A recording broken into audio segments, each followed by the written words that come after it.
안녕하십니까. 국회 정무위원회 소속 최승재 의원입니다.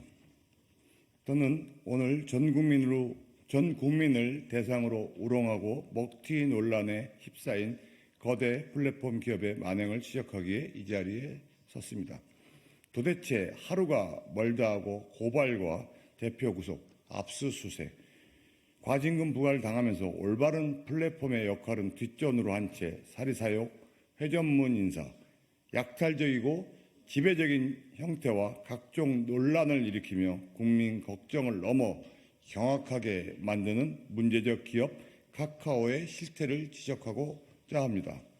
카카오 소속 노동조합이 지난달 발표한 우리가 원하는 경영진 설문조사를 살펴보면 경영진에게 절대 있어서는 안 된 것을 묻는 질문에 가장 많은 선택을 받은 항목은 회사의 성장보다 경영진 보상만 극대화하는 사익 추구와 불투명하고 원칙 없는 회전문 인사가 뽑혔습니다.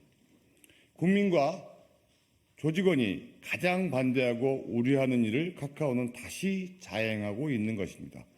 카카오는 카카오톡 서비스를 통해 자신들이 제공하는 서비스는 무료라며 국민들을 현혹한 후에 천천히 그리고 계획적으로 국민들의 삶에 스며들었습니다. 카카오는 전 국민들의 데이터를 기반으로 각 업체들에게 맞춤형 광고를 제공했고 이로 인해 소상공인에게는 추가적인 광고를 받게 되었고 무료라던 소비자는 강제적인 광고를 볼 수밖에 없는 상황에 놓이게 되었습니다. 또한 택시, 대리운전, 미용실, 꽃배달 등 소상공인이 주로 영위해온 시장에 카톡을 매개로 빨대만 꽂아 지배적 사업자가 되며 영세 사업자 지위를 흔들어 사회적 지탄을 받은 카카오는 김범수의 창업자의 사과에도 불구하고 회전문 경영, 문어발 경영의 야욕을 꺾지 않았음을 이번 회전문 인사에서 보여준 것입니다.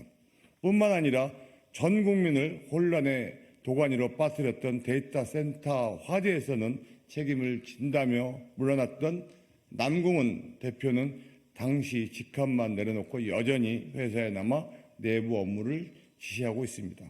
또한 주가 정상화까지 최저임금만 받겠다며 주주들을 기만해 놓고는 주가가 최저치를 기록하는 가운데서도 정작 본인들은 스탁옵션을 행사해 IT 기업 중 최고 수준의 연봉을 챙겨왔습니다.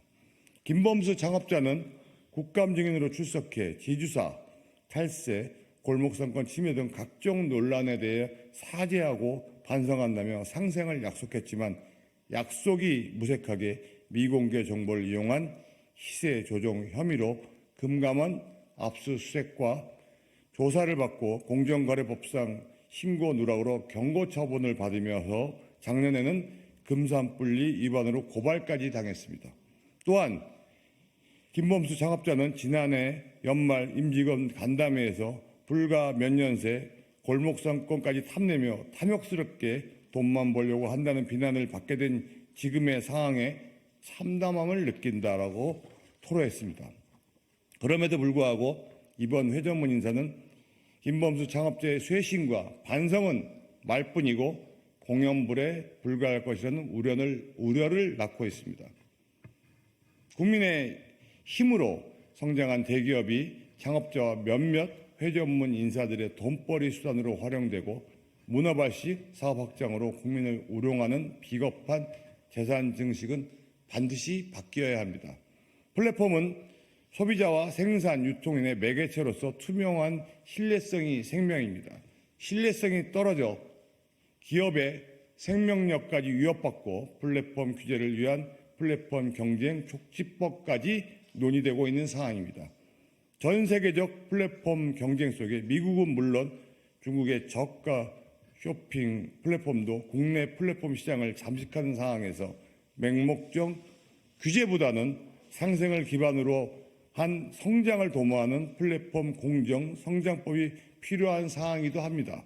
그러나 이러한 시대적 상황에서도 스스로 참모를 끼얹는 카카오의 반복되는 부도덕한 행태를 지적하지 않을 수 없으며 국감 때 백날 이야기해봐야 계속해서 후진적 경영 행태를 벌이는 카카오의 표리부동은 우리 사회가 진지하게 제동을 걸어야 할 때라고 생각합니다.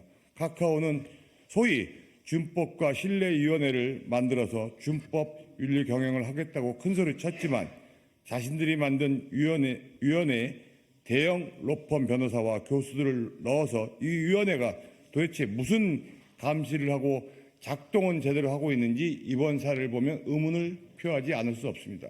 지난 2021년 카카오 문어발 경영이 한창 문제가 될 때 파트너 지원 약속을 위해 5년간 3천억 원 규모의 기금을 조성했다는 약속도 현재 어떻게 제대로 이행되는지 알 길이 없습니다. 중이 제 머리 깎는다는 식의 막무가내 윤리 경영이 아니라 차제에 카카오의 윤리 경영을 철저히 감시하고 제대로 된 자정에 나서 생명력 넘치는 신뢰받는 기업으로서 거듭나게 할 수 있는 외부적 감시 기구가 필요함을 지적하지 않을 수 없습니다. 국내 포털 네이버의 경우도 마찬가지입니다. 2023년 국회 정무위원회 국정감사에서 국회 정무위원인 제가 증인 신청한 김여흔 유료 대표는 증인으로 출석해 청년 스타트업 유료가 2021년 9월 말 론칭한 서비스고 원플원원을 네이버가 아이디어를 도용하여 2021년 12월 원뿔들이라는 이름으로 자체 서비스를 제공했다고 밝힌 바 있습니다. 원플원 상표권은 2020년 5월에 등록했고 원뿔들은 2021년 5월에 등록했는데 청년 스타트업이 서비스를 홍보하기 위해 네이버 페이 계약을 해야 했고 3개월 만에 네이버가 자체 서비스를 시작했지만 부정경쟁 방지법, 표시광고법 논란의 소지가 있었고 당시 국감에서도 지적된 바 있습니다. 유료를 창업해 거대 기업 네이버와 외로운 싸움을 하던 김여훈 대표는 올해 초 안타깝게도 극단적 선택을 시도했습니다.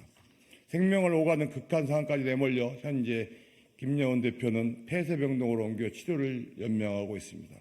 대화를 하자는 유료 측의 간곡한 요청에 네이버 대표는 국감장에 나와 소통을 시도하겠다는 약속을 많은 의원들 앞에서 하였지만 이마저도 빈말에 그쳐 촉망받는 스타트업 대표가 극단적 선택을 시도하는 지경에 이르렀고 이럼에도 불구하고 철저한 외면으로 일관되는 것이 네이버의 비정한 형태인 것입니다.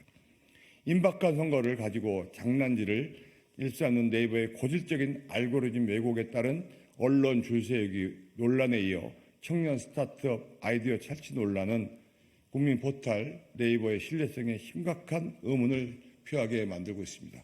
세계적으로 경쟁할 수 있는 뛰어난 플랫폼 기술가는 정반대로 카카오와 마찬가지로 대표적인 국민 포털 네이버에 이르기까지 국민들의 고열을 기반으로 수백억씩 성과급 잔치에만 골똘하며 플랫폼을 운영하는 경영진들의 이어지는 부도덕한 형태에 국민들은 실망과 분노는 이어지고 있는 것입니다. 저는 정부기관, 시민단체, 무엇보다 골목상권 침탈자 카카오와 네이버 등 거대 플랫폼의 시장을 뺏기며 울며 겨자 먹기로 광고료까지 지불하는 소상공인과 중소기업 대표들까지 망라하여 제대로 된 거대 플랫폼 감시기구를 설치할 것을 제안하는 바입니다. 저는 오늘 국민의 데이터로 성장한 기업들이 제대로 된 국민 감시를 통해 진정한 국민의 기업으로 거듭날 수 있도록 하는 사회적 합의와 사회적 기구 마련의 필요성을 제기하며 이 기구를 통해 카카오, 네이버 등 거대 플랫폼 경영진의 경영 이념의 신뢰성을 높이고 공정한 경쟁 환경을 조성해 오히려 거대 플랫폼의 체질을 근본적으로 강화할 수 있다고 확신하는 바입니다.